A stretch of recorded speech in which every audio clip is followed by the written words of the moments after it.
김일성 종합대학에 다니던 여대생들이 기숙사에서 몰래 무언가를 돌려봤습니다. 북한 당국이 가장 두려워하는 주민들의 생각을 뿌리째 뒤흔들 수 있는 것이었습니다. 과연 그 여대생들은 무엇을 보았고 그것이 그들의 인생을 어떻게 바꾸었을까요? 지금부터 그 이야기를 들려드리겠습니다. 이 영상이 도움이 되셨다면 구독과 좋아요 부탁드립니다. 제가 태어나고 자란 곳은 평양입니다. 평양이라고 하면 여러분은 어떤 모습이 떠오르시나요?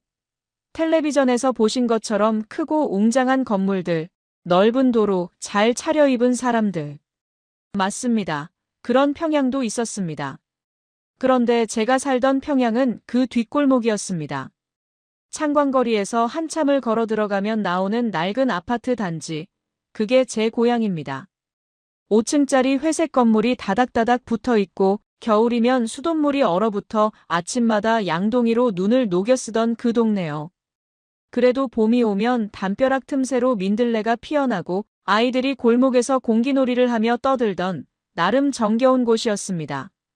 아버지는 평양방직 공장에 다니셨습니다. 공장 벨이 울리면 새벽 6시에 나가셔서 해가 질 때야 돌아오셨지요. 배급표를 들고 식량을 받아오시는 아버지 뒷모습이 어릴 때 기억 속에 선합니다. 어머니는 장마당에 나가 두부하고 국수를 파셨어요. 장마당이라고 여러분으로 치면 재래시장 같은 곳인데 우리 어머니는 새벽 4시에 일어나 두부를 만들어 머리에 이고 나가셨습니다. 비가 오나 눈이 오나 하루도 빠지지 않으셨지요. 그렇게 번 돈으로 저를 공부시키셨습니다.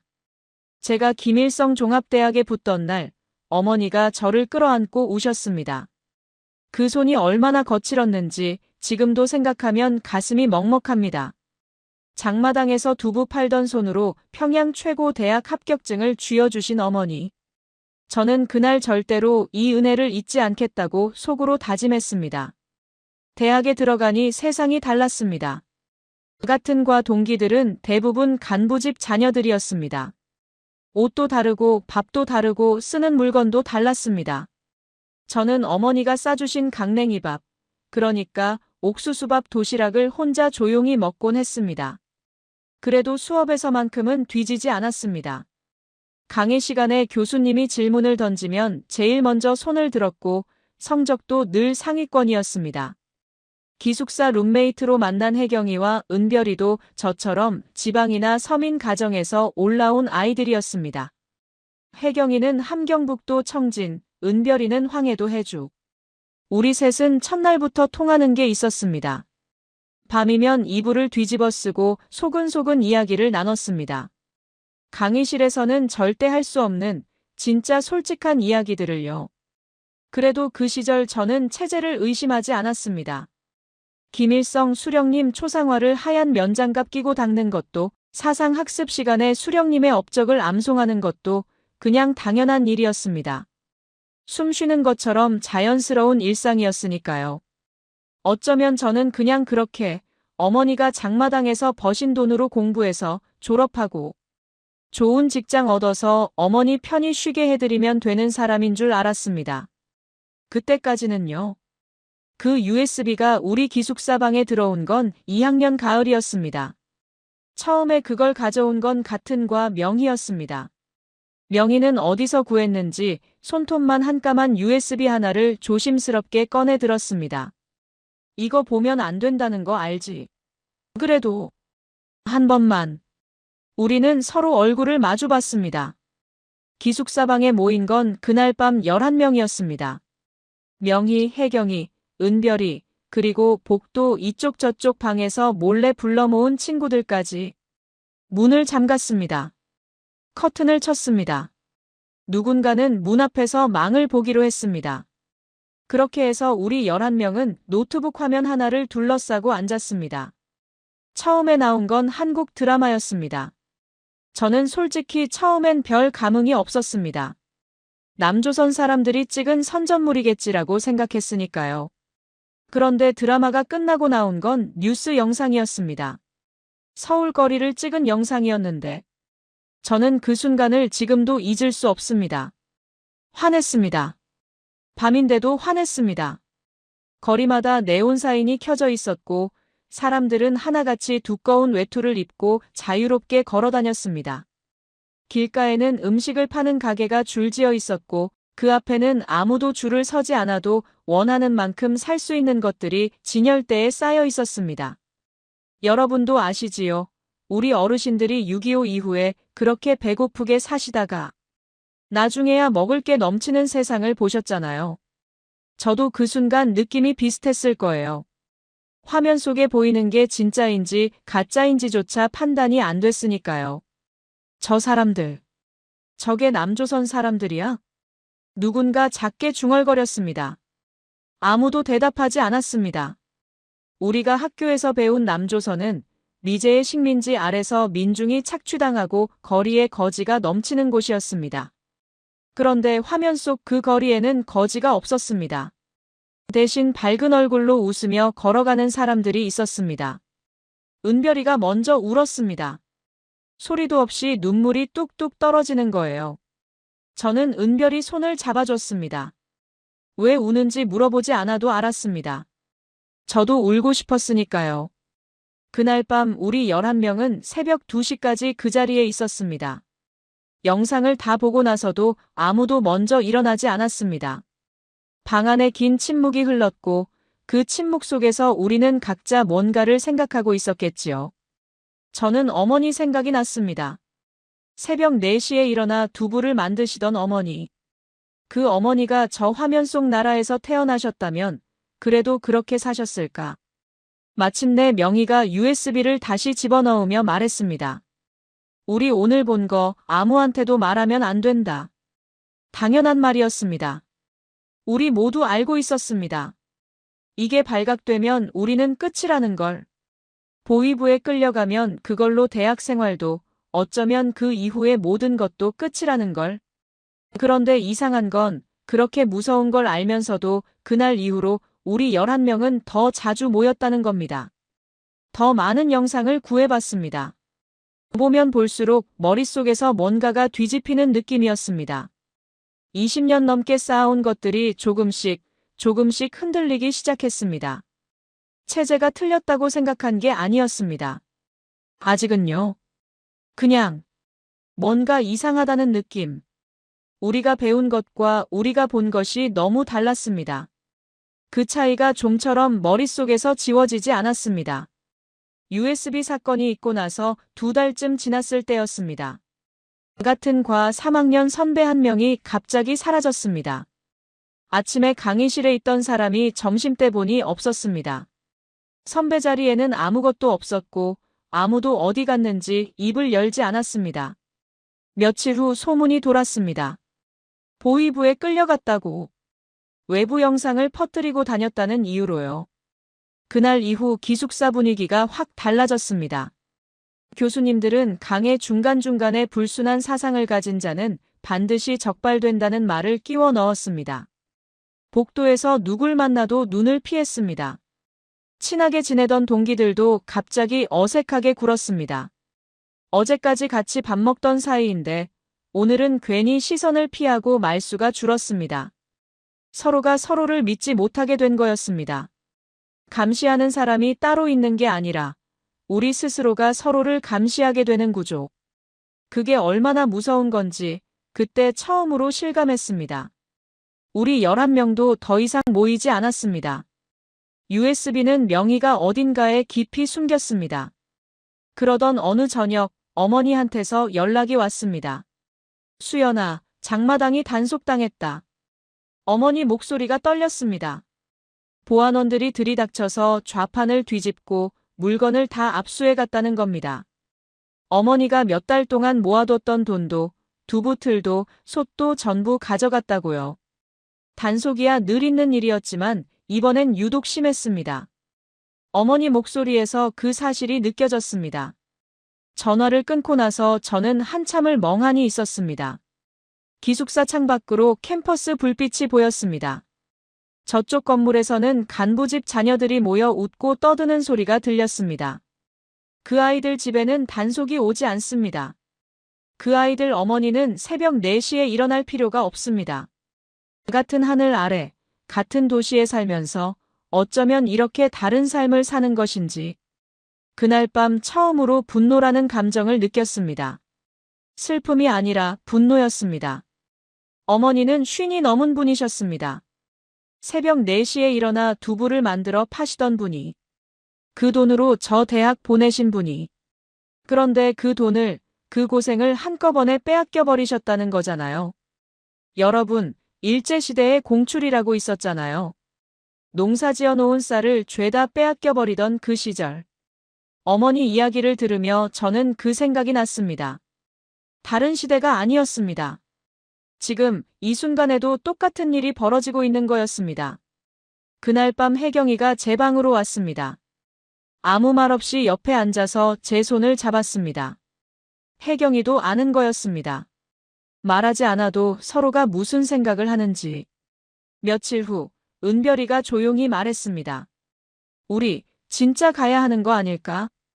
처음으로 그 말이 입 밖으로 나왔습니다. 누구도 부정하지 않았습니다. 그 침묵이 대답이었습니다. 이 나라에서는 아무리 공부를 잘해도 아무리 성실하게 살아도 누군가의 손에 의해 모든 것이 한순간에 사라질 수 있다는 것. 우리는 이미 그걸 알아버렸습니다. 알아버린 이상 모른 척하기가 점점 더 힘들어졌습니다. 은별이의 그 한마디는 우리 11명의 마음속에 이미 쌓여있던 것들을 한꺼번에 수면 위로 끌어올린 말이었습니다. 우리는 그날 밤 다시 한 방에 모였습니다. 이번엔 조심스럽게, 그러나 이전보다 훨씬 진지하게. 11명이 다시 모이기 시작한 건 그 무렵부터였습니다. 이번엔 드라마를 보기 위해서가 아니었습니다. 우리가 탈출을 진지하게 이야기하기 시작한 건 한겨울이었습니다. 기숙사 보일러가 고장나 열흘째 방이 꽁꽁 얼어있던 날, 우리 11명은 외투를 껴입고 한 방에 모여 앉았습니다. 창문에는 성에가 끼어 있었고 밖에서는 칼바람 소리가 들렸습니다. 누군가 가져온 초 하나가 방 한가운데서 타고 있었습니다. 그 작은 불빛 아래서 우리는 서로 얼굴을 마주봤습니다. 말하지 않아도 알 수 있었습니다. 모두가 같은 생각을 하고 있다는 걸. 우리는 그 안에서 속삭였습니다. 죽을 각오로. 두만강 루트가 있대. 브로커를 쓰면 가능하다고. 명희가 말했습니다. 명희는 청진 출신 친척에게서 들었다고 했습니다. 조용히 돈을 모아 브로커를 쓰면 강을 건널 수 있다고. 중국을 거쳐 결국 남한까지 갈 수 있다고. 물론 걸리면 끝이었습니다. 정치범 수용소, 아니면 그보다 더 나쁜 것. 하지만 이대로 사는 것도 이미 끝이 보이는 삶이었습니다. 11명 중에는 잠시 망설이는 친구들도 있었습니다. 부모님은 어떡하고 남동생이 아직 어린데 걸리면 가족까지 다 끝장나는 거 아냐? 당연한 걱정들이었습니다. 북한에서는 한 사람이 탈북을 하면 남겨진 가족도 연좌제로 처벌을 받습니다. 부모님, 형제, 심지어 친척까지. 그걸 모르는 사람은 없었습니다. 그래서 결정이 더 무거웠습니다. 우리는 그날 밤 내내 이야기를 나눴습니다.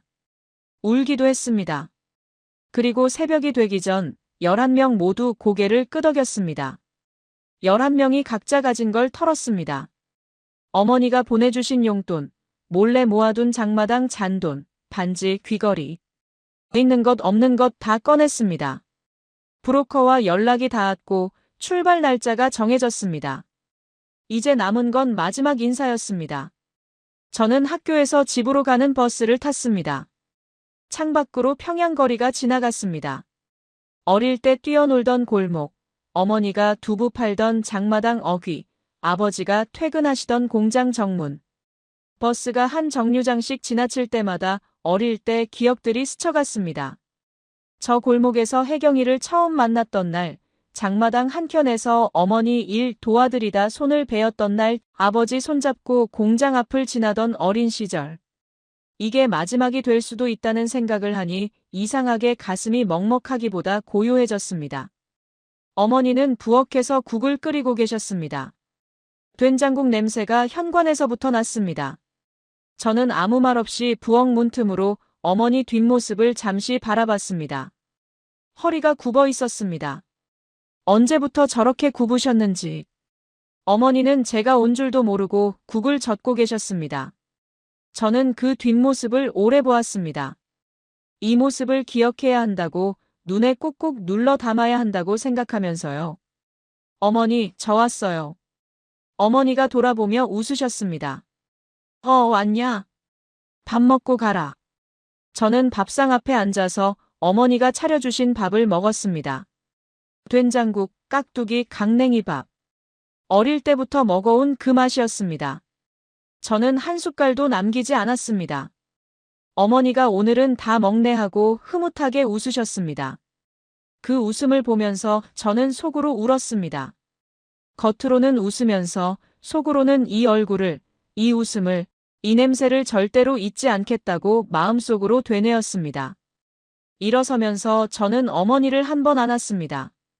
어머니가 왜 이러냐 갑자기 하고 웃으셨지만 등을 두드려 주셨습니다. 저는 그 온기를 가슴에 새겼습니다.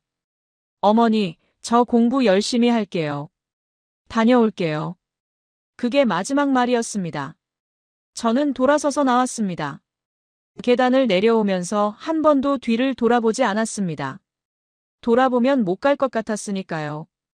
계단 끝에 서서 잠깐 멈췄습니다. 위층에서 어머니가 부엌으로 돌아가시는 발소리가 들렸습니다. 저는 그 소리를 듣고 나서야 발을 뗐습니다. 출발 날은 음력으로 금음날이었습니다. 브로커가 그날을 잡은 건 달이 없는 날이어야 강에서 눈에 띄지 않기 때문이라고 했습니다. 하늘이 도왔는지 그날 밤은 구름까지 두텁게 끼어 있었습니다. 우리 11명은 두만강 근처 마을에서 작은 조를 나눠 대기했습니다. 한꺼번에 움직이면 눈에 띄니까요. 저는 혜경이, 은별이와 셋이 한 조였습니다. 낡은 창고 안에서 숨을 죽이고 신호를 기다렸습니다. 사방이 조용했고 그 조용함이 오히려 더 무서웠습니다. 바람 소리조차 크게 들렸습니다. 창고 벽 틈새로 차가운 공기가 새어 들어왔고 우리 셋은 서로 몸을 붙여 앉았습니다. 말은 없었습니다. 말이 필요 없었습니다. 세 사람의 숨소리가 같은 리듬으로 맞춰져 가고 있었습니다. 새벽 2시, 브로커가 손짓했습니다. 강가로 나가니 찬 공기가 얼굴을 때렸습니다. 1월의 두만강은 일부분이 얼어 있었고 얼지 않은 부분은 시커먼 물이 소리 없이 흘렀습니다. 저는 그 강을 보는 순간 다리가 굳는 걸 느꼈습니다. 저기를 건너야 한다고요. 강폭이 얼마나 되는지 어둠 속에서는 가늠이 되지 않았습니다. 건너편 중국 땅이 보이는 것 같기도 하고 안 보이는 것 같기도 했습니다. 그냥 어두웠습니다. 온통 어두웠습니다. 발 담그면 바로 움직여야 해. 멈추면 안 돼. 브로커가 낮게 말했습니다. 그 말이 끝나기도 전에 앞조가 먼저 강물로 들어섰습니다. 저는 눈을 감았다가 떴습니다. 그리고 발을 내디뎠습니다. 차가웠습니다. 차갑다는 말로는 부족했습니다. 발목이 잠기는 순간 온몸에 소름이 돋았고 허리까지 물이 차오르자 숨이 막혔습니다. 심장이 움츠러드는 느낌이었습니다. 발밑에서 강바닥 돌이 미끄러웠습니다. 한 발을 내디딜 때마다 균형을 잡기가 힘들었습니다. 그래도 걸었습니다. 옆에서 혜경이 손이 제 손을 잡아왔습니다. 꽉, 놓치지 않겠다는 듯이. 저도 그 손을 놓지 않았습니다. 중간쯤 왔을 때였습니다. 강 건너편 중국 쪽에서 손전등 불빛이 하나 나타났습니다. 천천히 강물 위를 훑어오고 있었습니다. 순찰대였습니다. 브로커가 엎드려라고 속삭였습니다. 우리는 그 자리에서 허리까지 찬물에 몸을 담근 채 멈췄습니다. 움직이면 물소리가 납니다. 숨도 크게 쉬면 안 됩니다. 저는 이를 악물었습니다. 심장이 귀에서 들릴 만큼 뛰었습니다. 불빛이 가까워졌습니다. 수면을 스치듯 훑어오는 그 빛이 우리 코앞까지 왔습니다. 저는 눈을 감았습니다. 하늘에 계신 할아버지, 제발 하고 속으로 빌었습니다. 우리 가족 중 먼저 돌아가신 할아버지. 살아계셨으면 이러지 말라고 하셨을지도 모르지만 그래도 지켜봐 달라고 빌었습니다. 손전등이 우리 쪽으로 왔다가 멈췄다가 다른 방향으로 꺾였습니다. 누군가 짧게 숨을 내뱉었습니다. 그게 신호였습니다. 우리는 다시 움직였습니다. 뛰다시피 걸어서 강 건너편 돌밭에 발을 디뎠습니다. 중국 땅이었습니다. 11명이 다 건넜습니다. 아무도 잡히지 않았습니다. 우리는 강가 갈대숲에 쭈그리고 앉아서 서로 얼굴을 확인했습니다. 어둠 속에서도 서로가 보였습니다. 누군가 울고 있었습니다. 소리 없이. 저도 눈물이 나는지 물이 흐르는지 구분이 안 됐습니다. 얼굴이 이미 다 젖어 있었으니까요. 강물이었는지 눈물이었는지 지금도 모릅니다. 하늘에는 별이 없었습니다. 구름만 두텁게 깔려 있었습니다. 그래도 저는 그 하늘을 올려다보며 속으로 말했습니다. 어머니, 저 왔어요. 살아서 왔어요. 중국 땅을 밟았다고 자유로워진 게 아니었습니다. 오히려 그때부터가 더 길고 긴 고난의 시작이었습니다. 브로커가 우리를 데려간 곳은 두만강에서 한참 떨어진 조선족 농가였습니다. 낮은 흙집, 군데군데 이가 나간 기와 지붕.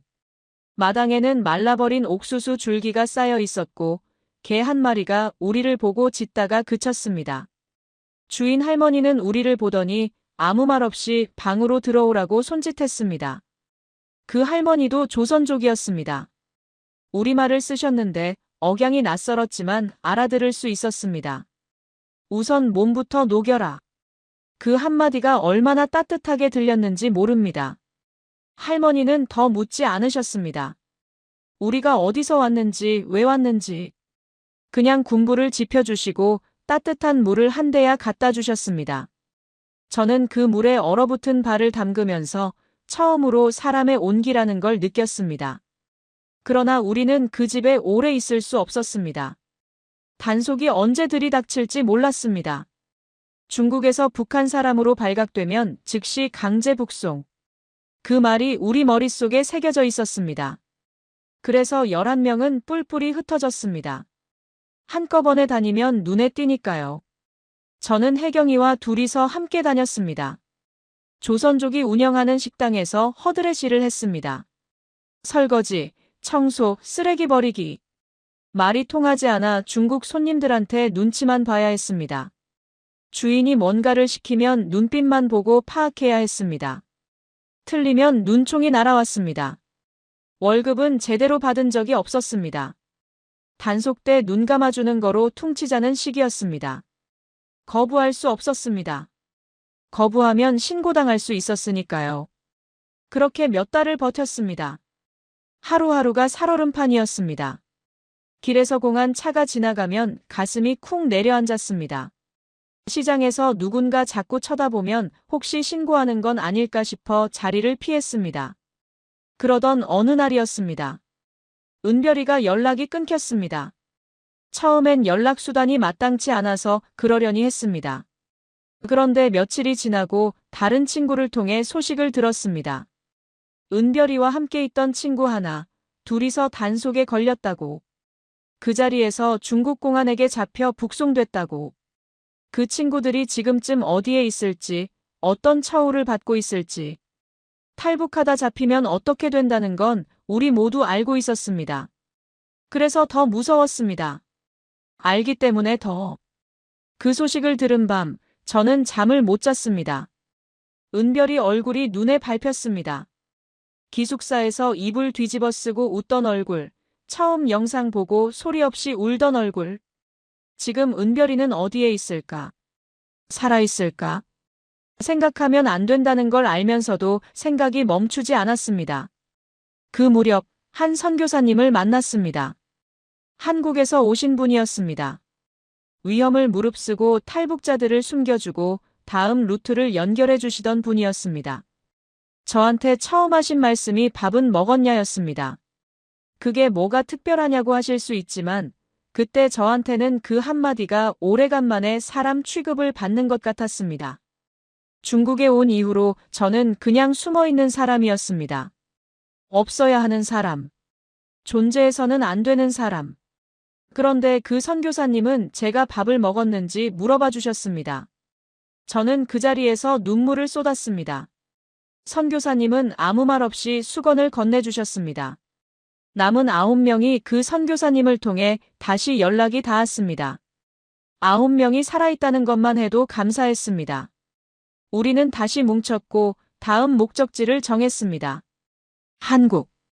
이제 중간이 아닌 끝까지 가야 했습니다. 한국으로 가는 길은 중국에서 곧장 이어지지 않습니다. 중국과 한국은 수교국이라 중국에서 붙잡히면 바로 북으로 돌려보내집니다. 그래서 우리가 택한 루트는 중국 남쪽으로 내려가 라오스 국경을 넘고 태국까지 걸어서 가는 길이었습니다. 지금 생각해도 어떻게 버텼는지 모르겠습니다. 라오스에서 태국까지는 밀림을 걸었습니다. 낮에는 숨고 밤에 이동했습니다. 브로커가 앞장서고 우리 9명이 줄지어 따라갔습니다. 길이라고 부르기도 힘든 숲을 사이를 헤쳐나갔습니다. 발밑에 뭔가 밟히는 소리가 날 때마다 멈추고 사방이 고요하면 다시 걸었습니다. 나뭇가지가 얼굴을 긁어댔습니다. 신발이 지늘게 빠져 벗겨지고 모기가 달려들고 어디선가 짐승 소리가 들렸습니다. 밀림은 낮보다 밤이 더 어두웠습니다. 앞사람 등을 잡고 걷다 보면 내가 지금 어디를 걷고 있는지도 몰랐습니다. 그냥 앞사람 뒤를 따라가는 것, 그것만 생각했습니다. 우리 중 하나인 정희가 발목을 삐어 걷지 못하게 됐을 때 우리는 교대로 정희를 부축했습니다. 아무도 두고 가자는 말을 하지 않았습니다. 명희가 한쪽 팔을, 저는 다른 쪽 팔을 잡았습니다.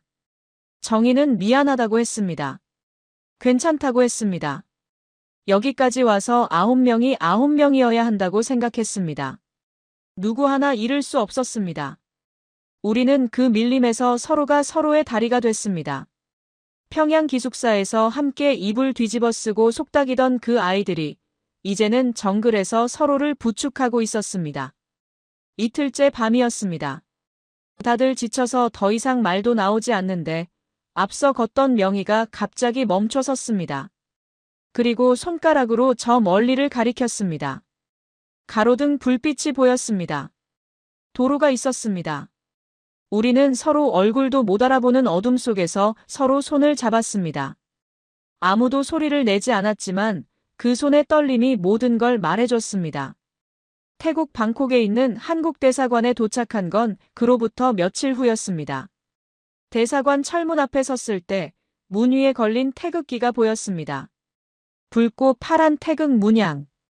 어릴 때 텔레비전에서 본 적은 있었지만 이렇게 가까이서 실물로 보기는 처음이었습니다. 바람에 천천히 펄럭이는 그 깃발을 보는 순간 저는 아무 생각이 없어졌습니다. 머릿속이 하얘졌습니다. 두만강을 건너던 그 밤부터 조선족 할머니 방에서 얼어붙은 발을 녹이던 기억, 은별이가 잡혀갔다는 소식을 들었던 밤, 밀림에서 정희를 부축하며 걷던 시간. 그 모든 것이 그 태극기 앞에서 한꺼번에 쏟아졌습니다. 명희가 먼저 주저앉았습니다. 그 자리에 털썩. 그리고 소리내어 울기 시작했습니다. 그 울음이 신호였습니다. 9명이 하나둘 무너졌습니다.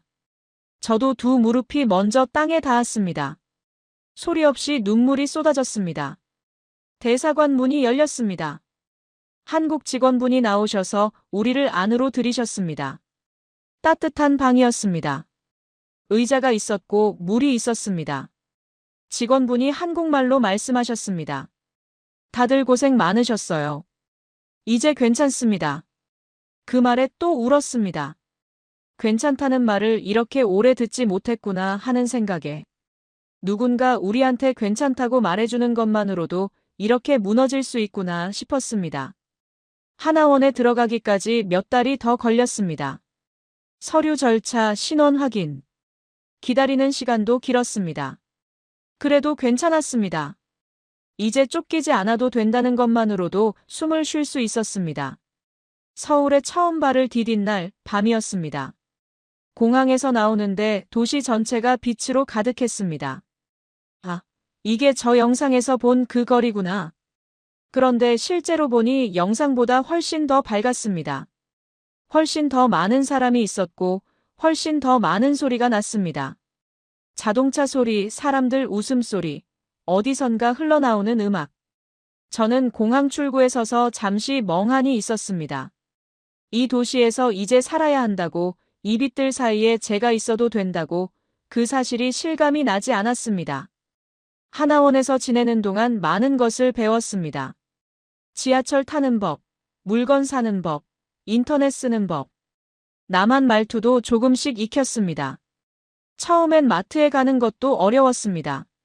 물건이 너무 많았거든요.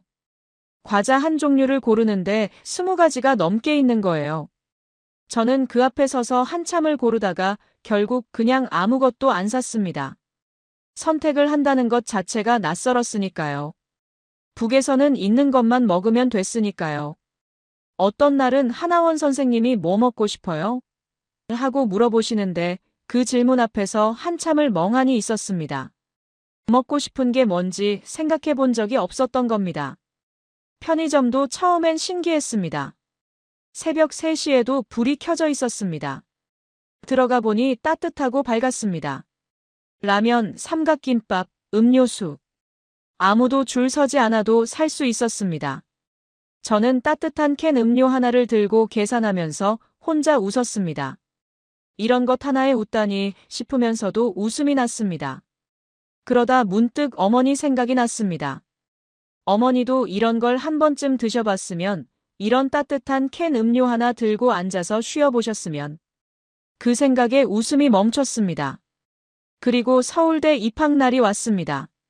하나원을 나온 뒤 검정고시를 거쳐 대학 입시를 준비했습니다. 솔직히 공부는 자신 있었습니다. 김일성 종합대에서 갈고 닦은 실력이 있었으니까요. 수학이나 과학은 생각보다 차이가 크지 않았습니다. 다만 사회나 역사는 달랐습니다. 같은 역사를 완전히 다르게 배워온 것들을 새로 정리하는 과정이 쉽지 않았습니다. 그래도 했습니다. 밤을 새우며 했습니다. 어머니가 새벽 4시에 일어나신 것처럼 저도 새벽까지 책상 앞에 앉아 있었습니다. 합격증을 받던 날, 저는 북에서 어머니가 합격증 들고 우시던 장면이 생각났습니다. 이번엔 저 혼자였습니다. 대신 제가 울었습니다. 입학식이 끝나고 첫 강의실로 향했습니다. 가슴이 두근거렸습니다. 새 출발이라는 설렘도 있었고 잘 해낼 수 있을까 하는 긴장도 있었습니다. 복도를 걸으면서 학생들이 삼삼오오 모여 웃고 떠드는 모습을 봤습니다. 자유롭게 웃고 자유롭게 떠드는 모습. 저는 그 사이를 걸으면서 내가 여기 있어도 되는 사람인가 싶은 생각이 들었습니다. 저는 강의실 문 손잡이를 잡고 천천히 문을 열었습니다. 그리고 그 자리에서 딱 굳었습니다. 3초간. 교수님이 맨 앞자리 학생들과 농담을 주고받고 있었습니다. 학생이 교수님한테 교수님, 그거 아니잖아요 하고 웃으며 받아치고 교수님은 아이고, 이 녀석이 하고 웃으시는 거예요. 강의실 안에 있는 학생들도 같이 웃었습니다. 아무도 자리에서 일어나지 않았습니다. 아무도 허리를 굽히지 않았습니다. 그냥 사람이 사람한테 말을 거는 것처럼 자연스럽게 웃고 있었습니다. 북한에서 교수님은 수령님 다음으로 높은 분이었습니다. 강의실에 들어오실 때 우리는 전부 기립했습니다. 교수님 말씀이 끝나면 감사합니다를 외쳤습니다. 질문할 때도 두 손을 모으고 허리를 숙였습니다. 틀린 답을 말하면 그 자리에서 망신을 당하기도 했습니다. 교수님 앞에서 농담이라니. 그건 상상조차 할 수 없는 일이었습니다. 그런데 지금 제 눈앞에서는 학생이 교수님한테 장난을 치고 있는 겁니다. 교수님이 그걸 즐기고 계신 겁니다. 3초가 지나고 저는 살며시 빈자리에 앉았습니다. 가슴이 이상하게 두근거렸습니다. 무서운 게 아니었습니다. 신기한 것도 아니었습니다. 뭔가 알 수 없는 감정이었는데 나중에 생각해보니 그게 자유라는 것이었습니다. 사람과 사람 사이에 두려움 없이 말을 건넬 수 있는 것. 위아래 없이 웃을 수 있는 것. 그게 이렇게 생겼구나. 그게 이런 느낌이구나. 저는 그날 강의 내용은 하나도 기억이 안 납니다. 그냥 그 웃음소리만 기억납니다. 지금 저는 서울에서 살고 있습니다. 일도 하고 공부도 하고 밥도 먹고 웃기도 합니다. 평범한 일상입니다. 그런데 저한테 이 평범함은 아직도 가끔씩 꿈같이 느껴집니다. 편의점에서 따뜻한 음료를 살 수 있는 것, 먹고 싶은 걸 먹고 싶다고 말할 수 있는 것, 교수님한테 웃으며 질문할 수 있는 것. 이 모든 것이 당연하지 않다는 걸 저는 압니다. 북에 두고 온 어머니가 보고 싶습니다. 지금쯤 어머니는 어떻게 지내고 계실까요? 장마당에 아직 나가고 계실까요? 허리는 더 굽지 않으셨을까요? 단 한 번이라도 전화를 드릴 수 있으면 얼마나 좋을까, 그 생각을 안 하는 날이 없습니다. 어머니는 제가 어디에 있는지 아실까요? 아직 살아있다는 걸 아실까요? 그게 제일 마음이 무겁습니다. 강제 북송된 은별이도 생각합니다. 지금 어디에 있는지, 어떻게 지내는지. 아직도 살아있기를, 그 안에서도 버티고 있기를 바랍니다. 언젠가 통일이 되면 제일 먼저 은별이를 찾아보고 싶습니다. 여러분, 통일이 됐으면 좋겠습니다. 제가 살아있는 동안에, 우리 어르신들이 살아계시는 동안에, 이산 가족분들이 형제를, 부모를 보고 싶다고 하시는 마음, 저는 이제 그게 뭔지 압니다. 그리움이라는 게 이렇게 무거운 거구나, 이제 압니다. 고향을 그리워하는 마음이 이렇게 오래가는 거구나, 이제 압니다. 언젠가 어머니를 다시 만날 수 있는 날이 오기를. 그날까지 저는 여기서 잘 살겠습니다. 어머니가 새벽 4시에 일어나 두부 만들어 가르쳐 주신 사람, 그 이름값을 하면서